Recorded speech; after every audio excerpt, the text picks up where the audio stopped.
Sheikh Hasina London بھاگ گئی یا پھر انڈیا؟ ڈکٹیٹر جہاں بھی ہوں یا تو ان کو سولی پہ لٹکا ہوا دیکھا گیا ہے یا تو ملک سے فرار ہوتے ہوئے۔ ایسا ہی ہوا آج کے دن بنگلہ دیش میں۔ بنگلہ دیش کی پولیس اور آرمی اسٹوڈنٹس کے پیچھے پڑی ہوئی ہے۔ کہیں وینز کے ذریعے اسٹوڈنٹس کو اٹھاتے ہوئے دیکھا گیا تو کہیں ہیلی کاپٹرز کو یونیورسٹی کی چھتوں پر لینڈ ہوتے ہوئے۔ ہزاروں لاکھوں اسٹوڈنٹ سڑکوں پر پروٹیسٹ کرتے ہوئے دکھائی دیے۔ کہیں پر تو ریلیاں نکالی گئی تو کہیں پروٹیسٹ مارچ دیکھنے کو ملے۔ اسٹوڈنٹس کی تحریک اتنی پھیل گئی کہ انہوں نے مجبور ہو کر روڈز، ہائی ویز اور ریلوے سسٹم کو بلاک کر دیا۔ نوبت یہاں تک آن پہنچی کہ بنگلہ دیش کی سرکار نے پولیس کے ساتھ ساتھ آرمی کو بھی اسٹوڈنٹس کے مدِ مقابل لا کھڑا کیا۔ لوکل میڈیا تو کام ویسے بھی نہیں کر رہا، اس کے علاوہ سوشل میڈیا اور یہاں تک کہ واٹس ایپ کو بھی بند کر دیا گیا۔ کچھ علاقوں میں تو کرفیو بھی لگا دیا گیا۔ کئی مقامات پر تو اسٹوڈنٹس کے اوپر ڈائریکٹ فائرنگ بھی کی گئی۔ 300 کے قریب نہتے اسٹوڈنٹس مارے گئے، 2000 کے قریب زخمی اور ہزاروں کی تعداد میں اسٹوڈنٹس کو ارسٹ بھی کیا گیا۔ اتنے دنوں سے ملک میں شٹ ڈاؤن ہونے کی وجہ سے بنگلہ دیش کو $2 ملین کا نقصان اٹھانا پڑا۔ اتنا سب کچھ ہونے کے بعد سب کے ذہنوں میں ایک ہی سوال دوڑ رہا ہے کہ بنگلہ دیش میں آخر یہ سب کیوں ہو رہا ہے؟ ان سب سوالوں کے جواب آپ کو میں آج اس شارٹ سی ویڈیو میں دیتا ہوں۔ اس سب کی شروعات 5 جون 2024 کو ہوئی جب بنگلہ دیش کی ہائی کورٹ نے کوٹا سسٹم کی بحالی کا فیصلہ سنایا۔ یہ فیصلہ ہونے کے بعد سے ہی اسٹوڈنٹس نے کچھ پیسفل پروٹیسٹ کیے۔ پھر عید کی چھٹیاں آ گئی اور ملک بھر میں پروٹیسٹ پوسٹ پون کر دیے گئے۔ پھر اس کے بعد بھی پروٹیسٹ ہوئے لیکن حالات اتنے کشیدہ نہیں ہوئے۔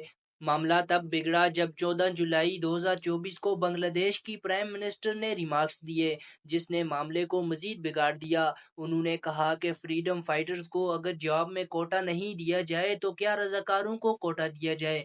یہ سب سن کے اسٹوڈنٹس کا خون کھول اٹھا۔ 1971 میں جب بنگلہ دیش بنا تب یہ کہا گیا کہ جو مجاہدین یعنی فریڈم فائٹرز ہیں ان کے بچوں کے لیے جابز میں ایک الگ سے کوٹا ہوگا، یعنی جابز کا کوٹا اگر 100% ہے تو اس میں سے 35% فریڈم فائٹرز کے بچوں کے لیے ہوگا۔ تب سے اب تک فریڈم فائٹرز کے کوٹے کو استعمال کر کے اپنے ریفرنس کے لوگوں کو یہ جابز دی جاتی تھی۔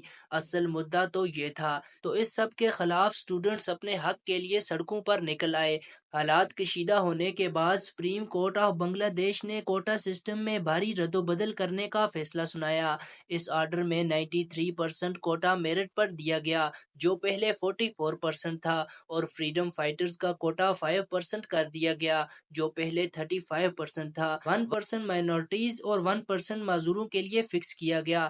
سپریم کورٹ کے اس آرڈر کے بعد اسٹوڈنٹس نے اس شرط پر پروٹیسٹ ختم کرنے کا فیصلہ کیا کہ ان کے اریسٹ کیے گئے ساتھیوں کو چھوڑا جائے اور جہاں پر اسٹوڈنٹس کو مارا گیا وہاں کے پولیس آفیسر ریزائن دیں، لیکن ان کا یہ مطالبہ پورا نہ کیا گیا اور حالات کنٹرول سے باہر ہو گئے۔